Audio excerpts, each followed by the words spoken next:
નિરંજનભાઈ, આજે તમે કંઈક ખાસ રાજકોટ પધાર્યા, બરોબર.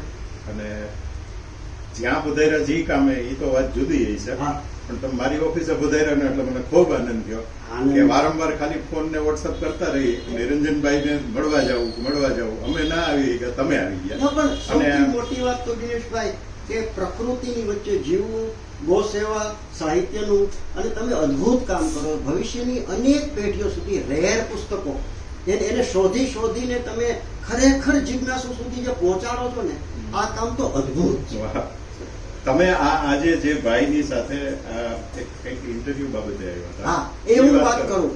કરુણા ફાઉન્ડેશન દ્વારા રાજકોટમાં જે એનિમલ હેલ્પલાઇન, નહીં તો તમે જાણો છો, બરાબર, તો એને એક ચેનલ આખી શરૂ કરી છે.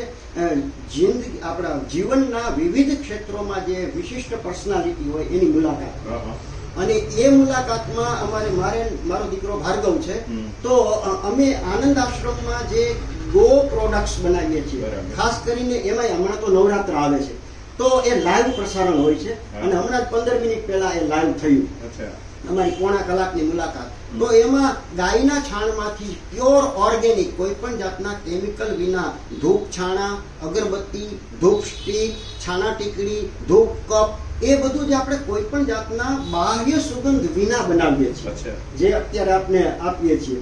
તો એ વસ્તુ, એની મુલાકાત કેમ બનાવે. 45 બહેનોને રોજગાર મળે છે, જરૂરિયાતમંદ બહેનોને 25 રૂપિયા લીટર દૂધ આપીએ, એમાં સગર્ભા બહેનો એને વિનામૂલ્ય આપીએ, અને પ્રકૃતિની વચ્ચે કોઈ પણ જાતના ફંડફાળા નહીં, હાથ લાંબો કરવાનો નહીં, જમીન નથી આપણી પાસે, પણ આના ઉપરથી આપણી ગાયોનું સંવર્ધન થાય. 62 ગાયો છે અને 22,000 પુસ્તકો છે, એ તો તમે જોયા છે.